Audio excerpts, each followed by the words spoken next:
Welcome to Market Radar. We're not investment advisors, security analysts, or brokers. The following information is strictly for entertainment and educational purposes only. None of the information here is intended as a buy or sell recommendation. What's up, guys? Welcome to another Market Radar podcast. It's September 17th. Year-to-date performances. The S&P is now down 18.82%. NASDAQ down 27.28%. Russell down 19.54%. And the Dow down 15.21%. All these indexes, still bearish trend. Nothing has changed. We now have a 60% chance of risk off. That's stagflation plus deflation odds. We did see stagflation pull back a little bit, but nothing too notable. Deflation also pulled back a little bit, nothing too notable. So overall, not much has changed in terms of regimes over the past week. Let's go through next week's calendar. It's a big week coming up. So Monday, we've got Housing Market Index.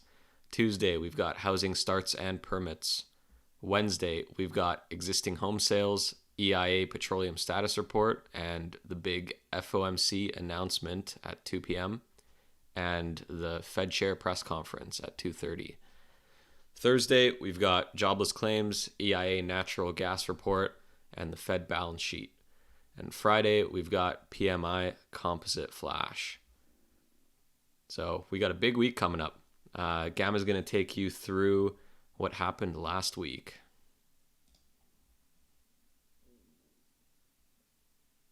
Nope, I think you're muted. Oh, sorry guys. Let's start out with headline CPI. We saw that come in at 8.25% year over year, and month over month at 0.12%. Obviously, there was a bigger expectations that inflation would have slowed down a lot more than it has, which it obviously hasn't. We are still well above the 2008 peak of 5.5% on a year-over-year basis. So inflation remains sticky on the headline, and the bigger surprise was actually in core. So we had core CPI year-over-year tick higher, going back to where it was earlier this year, which quite interesting. I mean, we were the forecasts for core CPI were on a year-over-year basis were about 6.1. So we came in 20 basis points higher at 6.3. So again, price to the upside there, and on a month-over-month for core, we are still in positive territory.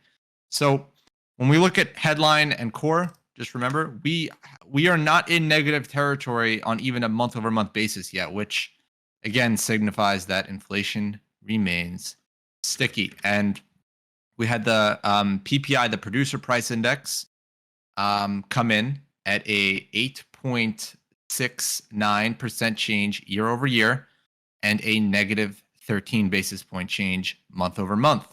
So again, this is seen as a big component in CPI because it's what the CPI is the consumer price index. Well, to make consumer goods, you have to produce, and this is the producer price index. But again, still not really a drastic slide here yet. So it's down to quite a bit off the peak, but we're not really seeing that that slow in the actual bottom line here. I mean, you can see just here it's 139.7, and this hasn't really gone anywhere. So we want to start seeing this accelerate down to really solidify that peak inflation narrative, which we have not yet seen. And then this is the core producer price index, which looks even worse than the other one. It's actually printing higher. So the index is rising. It's just the rate of which it's rising is off its peak, like the producer price index, except the actual prints are higher, whereas in the headline PPI, it's we have two lower consecutive lower prints, where here we are continuously getting higher prints. And then let's go to crude oil stock. So last week we had a major print higher. Now we are getting a big pullback. This is very funny because for 3 weeks or so we were in negative territory. Then we get the full 180 with the highest print since like May of 2021 or 2022, excuse me, May of this year. So we went from the lower range to the upper range in one print, and now we're moving back towards zero. And remember what we said last week. So the more that crude oil stocks print in positive territory, the more frequent the prints, the more negative weighting it has on the price of oil. So let's go back to early 2021. There was many negative prints, which in turn helped bolster the price higher. The more positive prints we have, the more bearish weight on crude prices. Now, we do have an issue with the SPR and the size of the SPR and where it's going. We'll talk about that later, but just for bird's eye view, crude oil stocks remain in positive territory, putting some pressure on crude prices. We had retail sales month over month come in at positive 30 basis points. Now, we haven't really seen any negative prints here or consistent negative prints. We've seen these odd lot prints where we're negative. We go back to positive territory back and forth, right? So any negative print has been followed by a positive print in the last 12 months. Or yes, in the last 12 months. So now what is that telling us? Well, it's telling us that the pressure is not there yet for this whole retail destruction. We're not seeing that yet. And that's important because a lot of people are talking about inventories or demand destruction, and we have not seen the side effects in retail sales as of yet. Now we have retail sales, and this we can call this core. This is excluding auto. This as well. We're not seeing that demand destruction yet. We're not seeing that major push lower. On a month over month, we're only printing negative 30 basis points. So it's nothing to scream home about. Export prices, we're seeing them come off the highs. So decent sign there. We're still at 10.81% year over year increase, while the month over month is now in negative territory. Import prices, same thing. Year over year, we're seeing 7.82% increase, but the month over month is in negative territory. Initial jobless claims. We're now both seeing, or we have been for a while, but we are seeing now that the year over year and month over month readings are in negative territory, signaling that the job market or labor market remains tight. If jobless claims are declining on both month over month and year over year basis, we go on a weekly basis, right? So you have to understand that. Excuse me. I'm sorry. The way that these indicators are calibrated are month over month. So this is week over week. Okay. So this is of the prior week, and year over year is the following 12 weeks.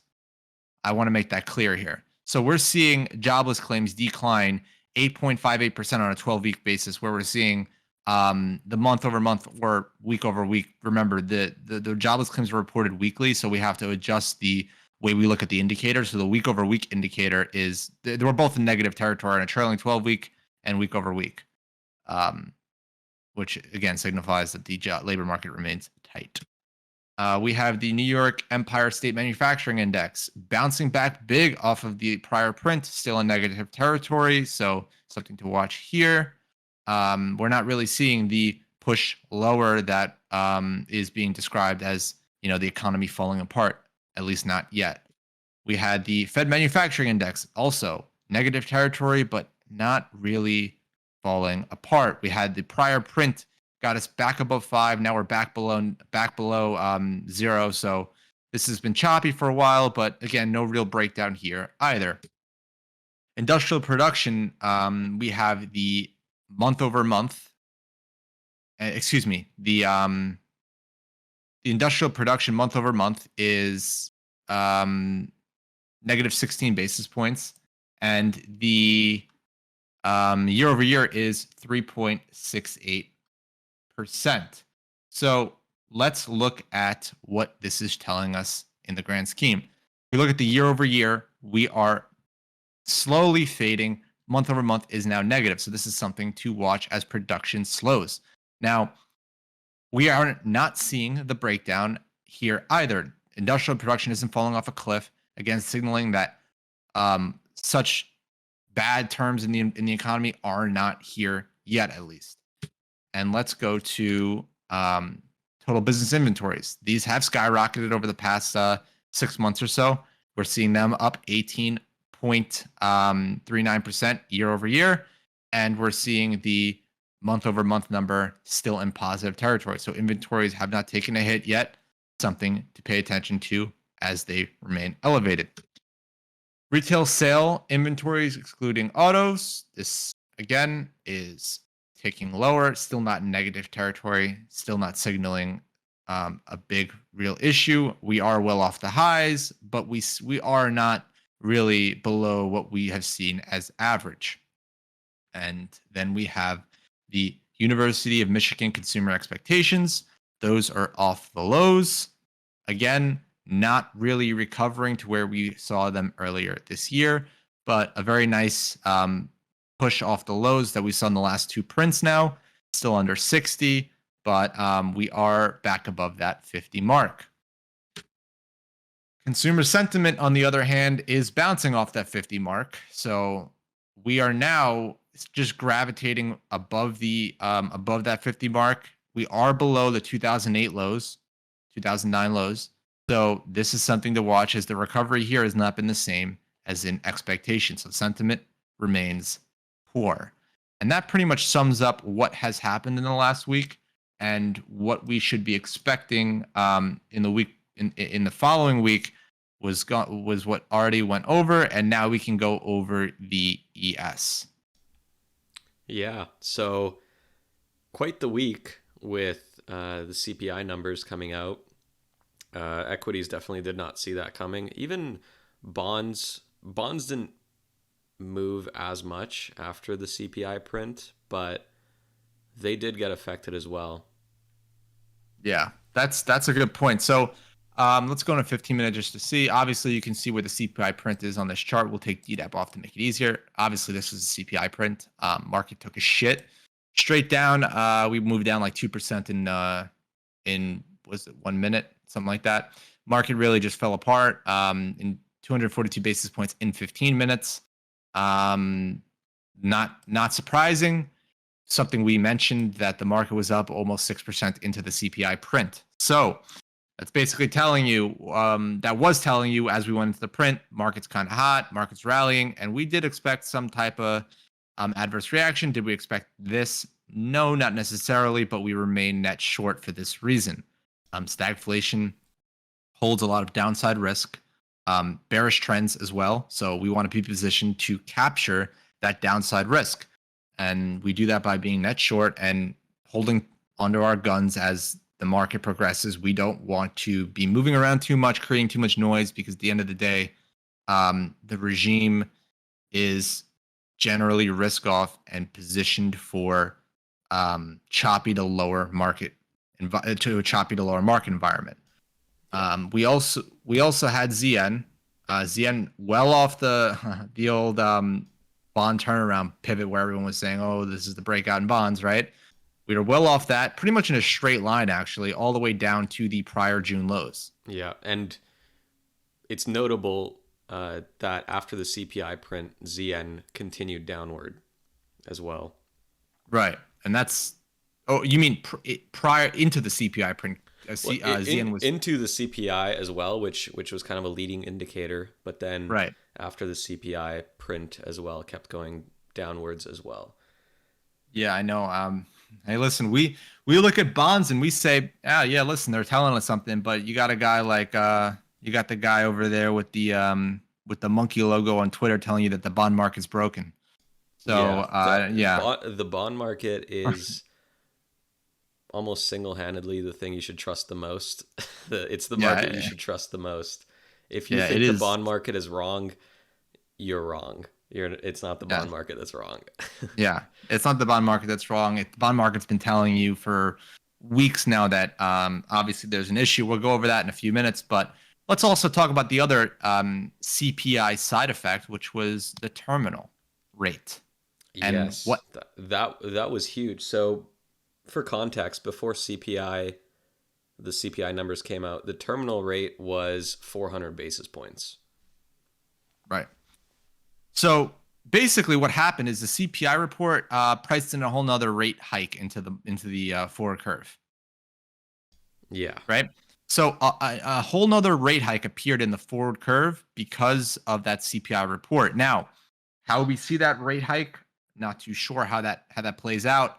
Are they going to do 100 in September and slow down, or are they going to stick to 75 in September, or September is this coming week? The market says that they're going to stick with 75. We're not even over three. We're not even over into that 4 basis point probability area. Like here, for example, this is this is 2, but 79.5% chance of 3. We're at a 3% chance of that fourth hike. So 100 basis points is sitting at like 3% right now. Yeah. So the market is essentially saying there's no way, there's pretty much no chance that they're going to raise by 100 basis points. Right. That's what the market is saying. Now, yeah. if the Fed wants to surprise the market, they can, but I don't think they want to surprise the market. They've reiterated that multiple times that they don't like surprising the market. I know, and that's really something that we have to pay attention to, because again, the Federal Reserve is going to move interest rates to accommodate the current situation. Now, what does that even mean, right? What does accommodate the current situation? Well, we have runaway inflation, so they're going to hike rates to accommodate that problem, which is runaway inflation. The problem with the way that they're going to accommodate this is the governmental approach, textbook, right?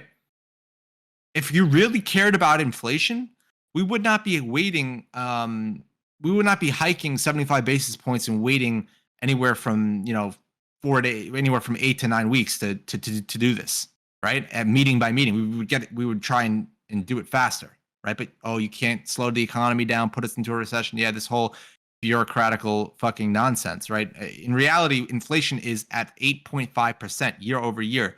The federal funds rate right now is at 2.3%, and we are 9 months into 2022. What the fuck is going on here? Yeah, and we're seeing the terminals on the forward curve consistently rise. Yes. We were what not even that long ago, like a month and a half ago. We were at like 300, 300 something basis points, 350. 380. I think it was like 370 or something like that. Yeah. And it's just consistently going higher and higher because the market is seeing that they're not dealing with inflation and it's starting to run away. Inflation's running away, which means you need to raise rates more to bring it back down. And that's why we're seeing terminals continually inch higher, because the Fed keeps staying behind the curve and letting inflation get ahead of them. Right, and we'll go over that in a few minutes. But what I was simply saying was, if inflation was an actual concern, like, okay, to give you an example, another country gets bombed, right? The United States is in there, super quick. It's where we got the best military response, right? When it comes to like defending our country and war, we got the best response. You shoot us, we'll have a predator drone in the sky and we'll blow your shit up in not even 12 hours. But when it comes to inflation being a problem and it being sticky, well, we're going to take our time and map this out over a year. Like this problem, what the forward curve is telling you is inflation is going to be a problem into 2023. Yeah, and well into 2023. Right. In the May meeting of 2023, we're not even cutting rates. At this point, this was red, meaning that we were expecting some type of rate cut, even if it wasn't a lot, but the probabilities are pushing to green now. We'll see how this progresses after the meeting next week. But what I'm saying to you simply is, if inflation was a primary concern, there would be more things done to fight it. Number one, hike rates. The delay in hiking rates was one issue. We should have been hiking prior to this whole nonsense, right? We came late to the party to hike rates. Number two, we're passing bills that are going to inherently push up inflation. Like Inflation Reduction Act is a spending bill. Like, think about this. Well, what is going on right now? It's like they're deliberately trying to cause inflation to get worse. It I know really doesn't make sense. Yeah. It's like, okay, let's we will talk about the SPR in a little bit, but the SPR is down to the lowest level since like the 80s. Yeah. And that's it's helped, in terms Of of course it has. the numbers. When you look at the numbers, yeah, crude oil comes down because they're flooding it with supply, so it brings the numbers down. But at the end of the Yeah. day, services inflation continued to rise, as we saw. Yeah, that's true. Because if we look at core, which we showed you earlier, core is rebounding, and that's X energy. Yeah. So So they've solved. Basically, this is how I see it. So Biden gets some paper on his desk saying, "Hey, people are getting pissed off about this inflation," and one of the major components in CPI is crude oil. So he's like, "All right, let's unload the strategic petroleum reserves, bring it down so it looks good, makes us look good." But when you right, look through that, they didn't do shit. We're still in an no, inflation problem, and it's getting right, worse. As you can see, you look at the EFFR forward curve; it keeps going up. The higher that goes, that means inflation is getting worse because you need higher interest rates to bring it down. right. And we've said this many times, the longer inflation remains prevalent, the stickier it becomes and more ingrained it becomes in the economy. So it's kind of like a cancer, right? If you don't kill it quickly, you're going to start to see it bleed into things like, okay, so if, for example, inflation, let's just say inflation goes up 5%, right? And then inflation comes down 5%, right? In a matter of 2 quarters, right? It goes, I'm not saying, excuse me, it goes to 5% year over year and then comes down to 0% year over year. So it slows, right? In that perspective. Now, Mm-hmm. if inflation slows properly, it doesn't have enough time to bleed into the economy where it's really affecting wages. But once wages get a hold of inflation, then it's really hard to kill because now everyone's pay is going up. What are you going to start cutting people's pay? Yeah, Right. So like it becomes a self it's like a cancer, right? Like it starts growing and it yeah, inhibits more growth. And that's the dangerous thing about like this slow approach. And I know the Fed knows this. We all know this, the Fed knows this, but the problem is they also are sitting in a situation where they don't want to cause a crisis. We understand that. They want to, you know, they we heard a lot less talk of this quote unquote soft landing, right? When the last time we heard them really talk about that?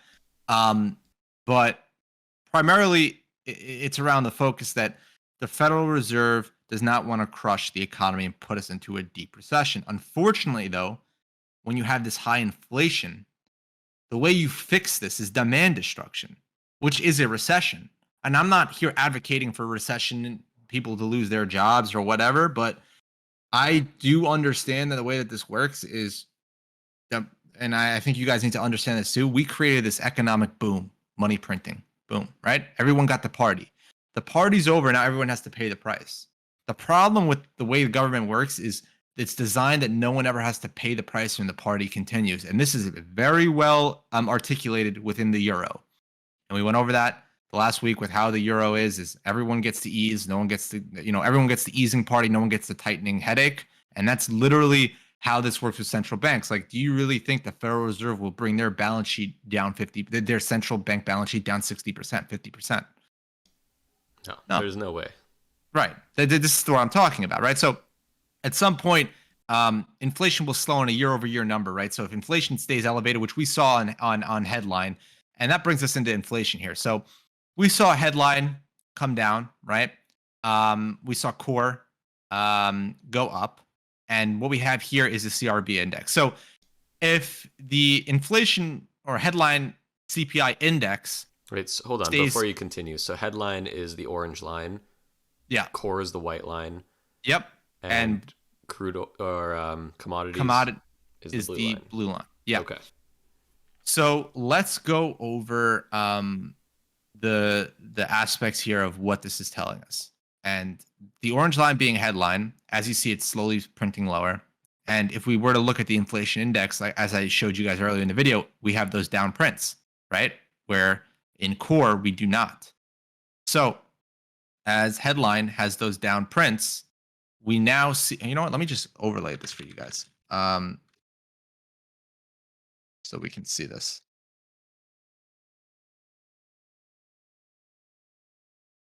This should be it. Yeah. Okay. So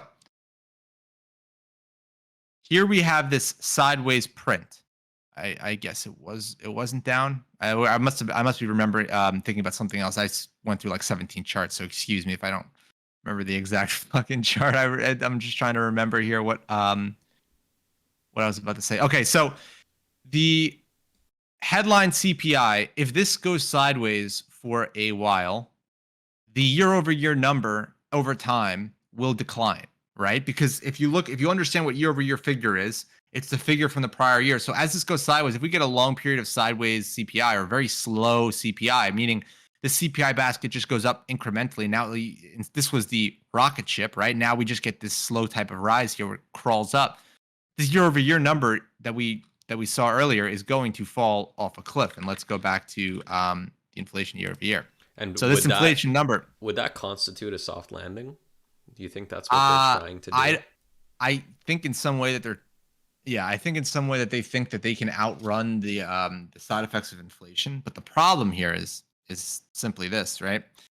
You look at the CPI basket, and it rising is inevitable because inflation is being baked into all aspects of the economy now. Like people are going to want higher pay. People are going to like all this stuff is just being baked in. Prices for services are going up. Not in the service aspect of CPI, but just in general. Like, there's certain things, amenities that you may buy that you see price increases coming up on. If it's gym memberships, if it's anything, right? And that's just because inflation is bleeding into the real economy now.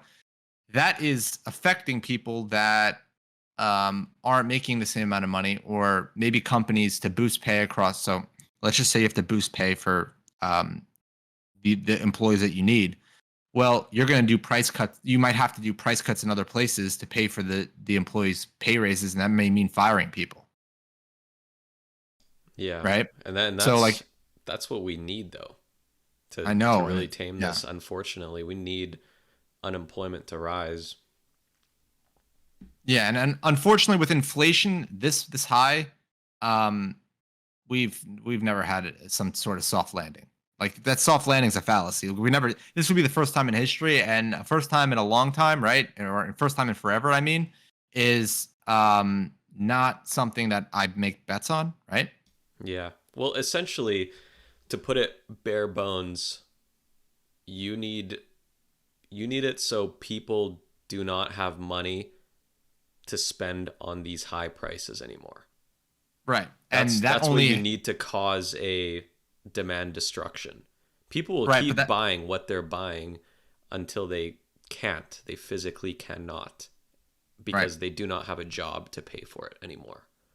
Right. And I think I want to clarify something that I said earlier with the CPI, the inflation basket rising, right?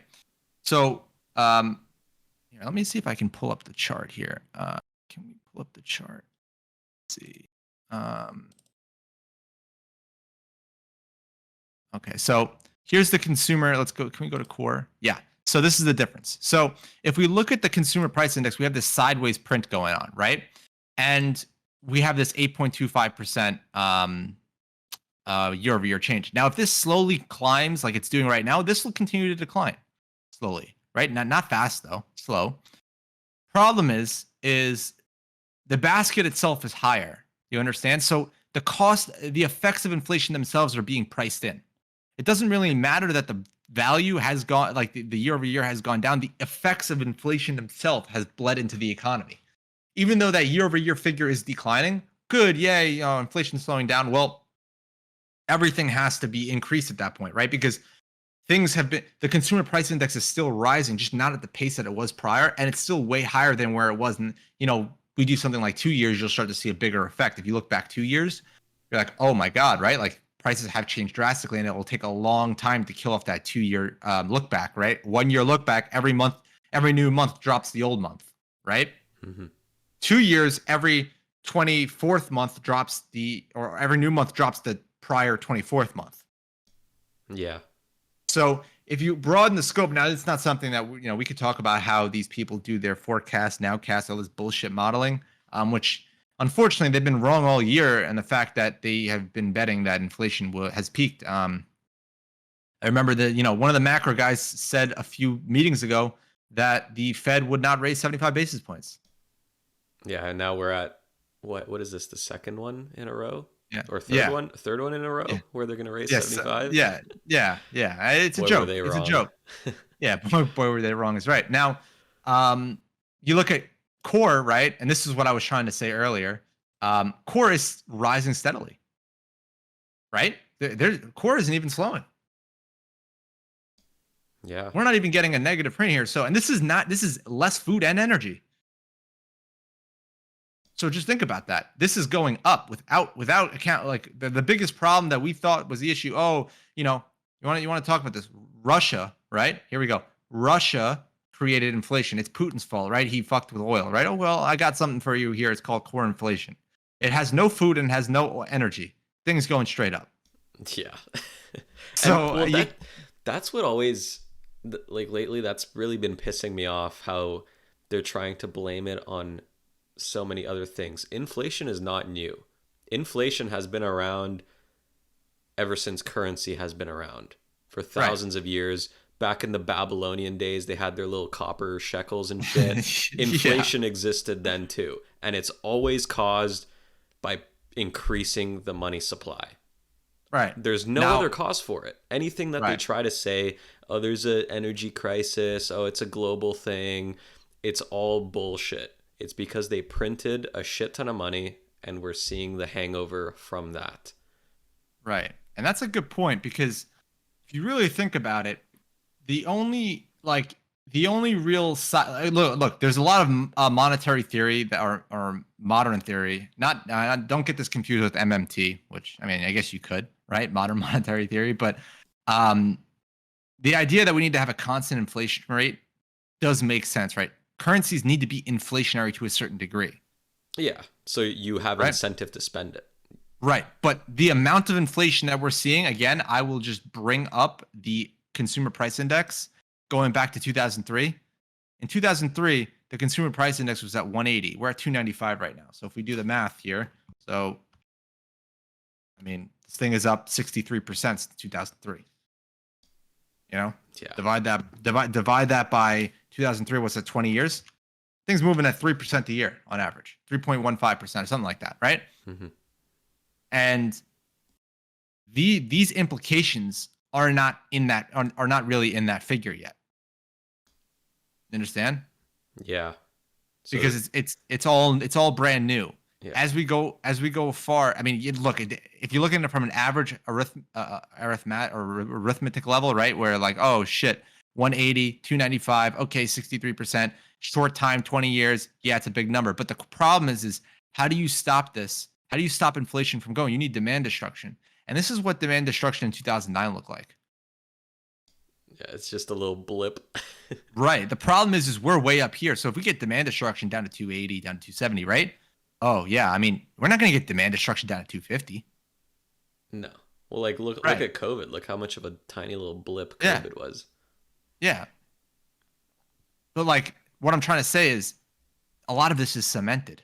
Like to look at this thing and say that CPI, the consumer price index, will go back to 2003 levels is no, Yeah, never. prices are not gonna come down. Those Right. those prices are solidified. That's what you're saying, right? Right, that's what I'm trying to say. So like even though like you might look at it and say 3.15% year over year, oh that's one thing. Yeah, that's 3.15%. That's almost 50 points of the CPI basket from 2020 till now added. Okay? 50 points 50 points on 250. We could do the math here. So 63%, 50 divided by 250 or you know what, let's use 50 divided by the 180 number. 27% of that was generated in the last year and a half. Yeah, and this is when the robbery really happens. Right. Inflation, yeah, it's the silent tax and everything, but at 2%, it's not really robbing people. At 2% year over year, it's small enough that you can put that money to work at other investments, and Right. you grow, you compound and everything. What we just saw now with this inflation, that was just highway robbery. There's nothing you can do about it. You just have to take the L, lose And 10%, 15% of your buying power just like that. that's something that we see pretty much here on the That's something that we see here on the consumer, not the consumer price index. The I'm blanking. I'm sorry. It's Consumer something. sentiment. Not consumer sentiment. It's something that we see on the. Oh, I'm sorry, guys. I'm blanking real quick here. That's being baked into real yields. I'm sorry, guys. So if we look at real yields quickly, right? Let's take a quick look at real yields, and let's clear the screen here. Let's see here, U.S.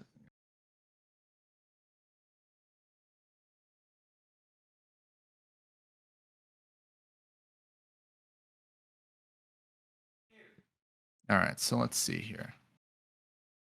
Let's go to the FI. Let's add in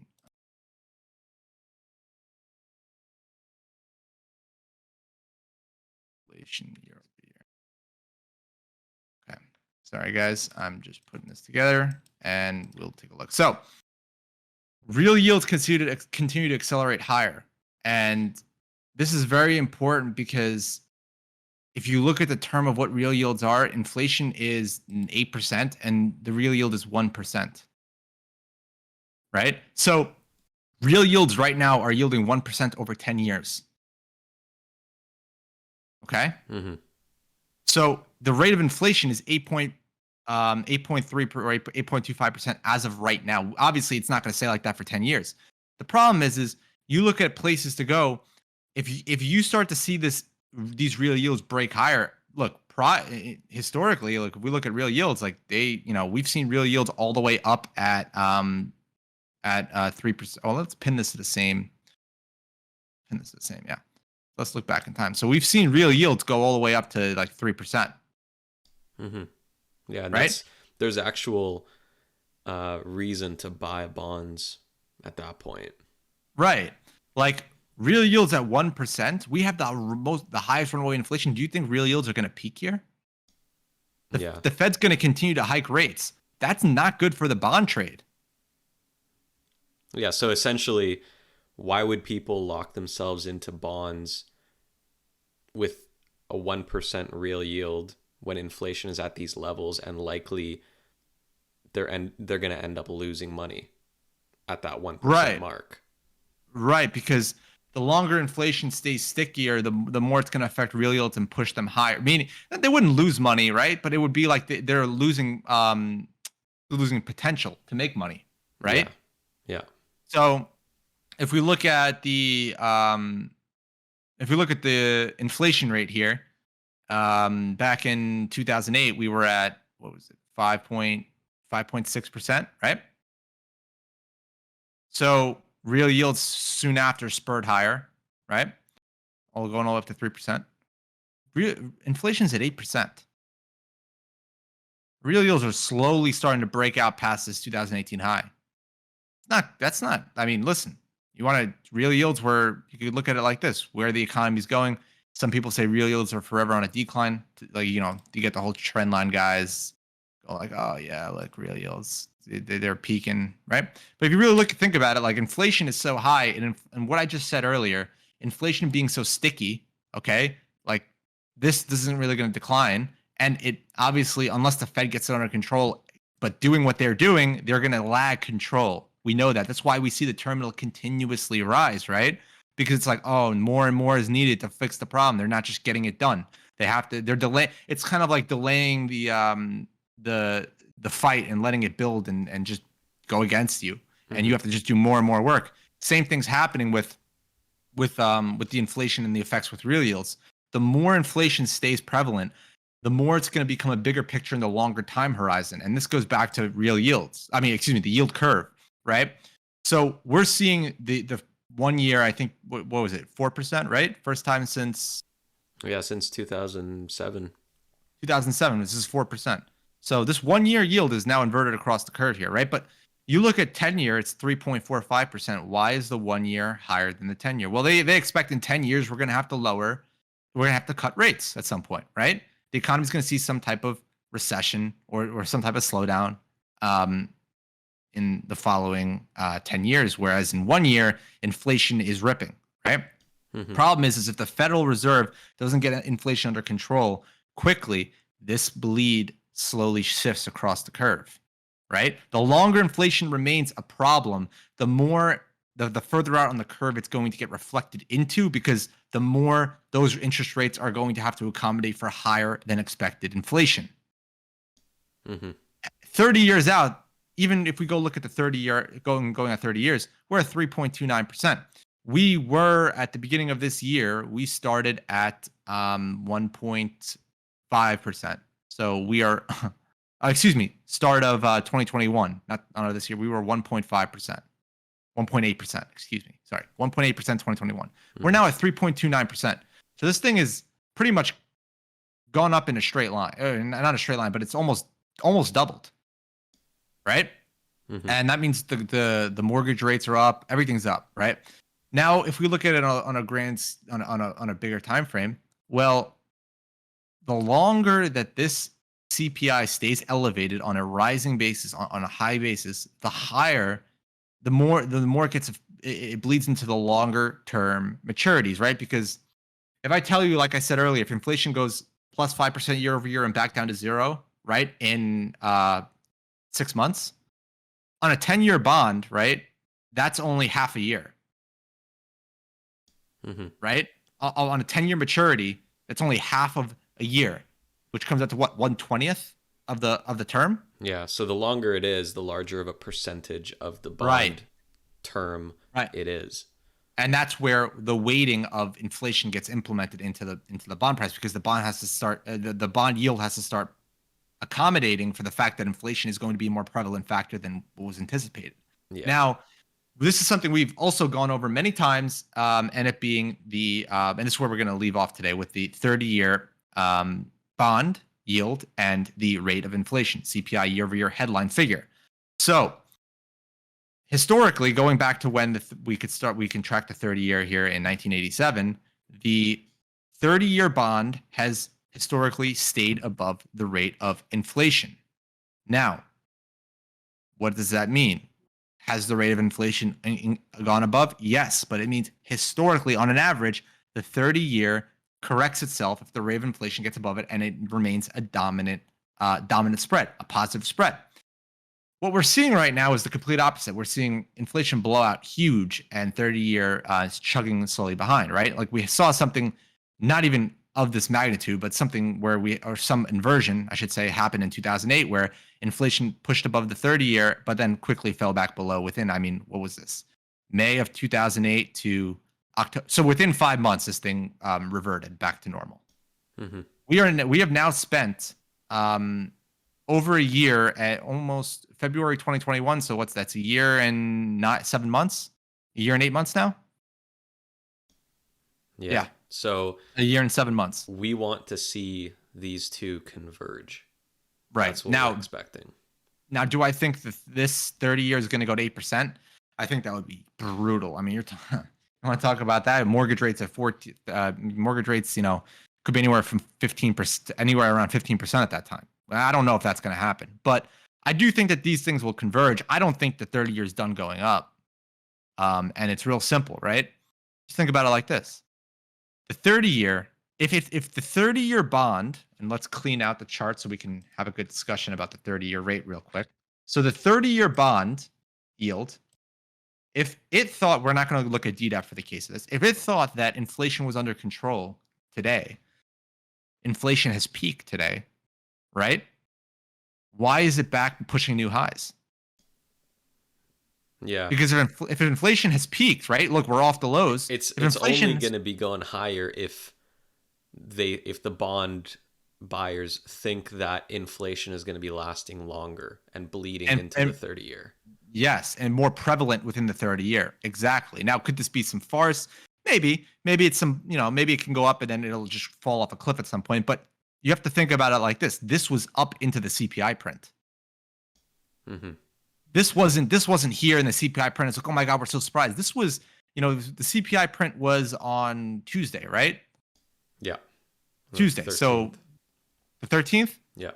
This is where the 30-year was going into the CPI print. Yeah. So they didn't necessarily know what the CPI print was going to be, but the market was pricing in that inflation is not peaked. Right. And that's something that we have to pay attention to because we have to watch these things. These things, forget this whole fade to CPI. I'm going to long bonds and long bonds is the short inflation play. It's all bullshit. It all does not matter. If we look at bonds as a general this year, they're looking like TLT looks like it's going to print new lows. Here, look. TLT looks terrible. I mean, we went over this earlier. ZN is on the verge of making new 52-week lows.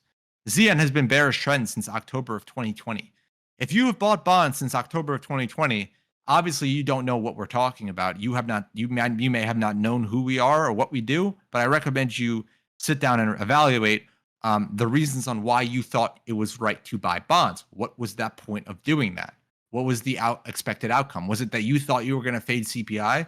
Because that would mean that you would be fighting the trend, right? Because the bonds have told you for almost 2 years now that inflation is going higher. So if you fought the trend in inflation, you fought bonds. And something that we all know, bonds are pretty much always right. And if you're fighting bonds, the bond market ain't broken, it's your strategy. Yeah. And two rules of life. Yeah. Literally. Listen to the bonds and don't fight the Fed. Yeah. The two things that you got to do, and you can make money in this market. Right. But other than that, I think we're going to leave it off here. I thank everyone for listening. If you have any questions, feel free to reach out to us at Twitter, at the Market Radar. You can find our website. You can find more information on our website at www.market-radar.com. Thank you so much, guys, and have a great week.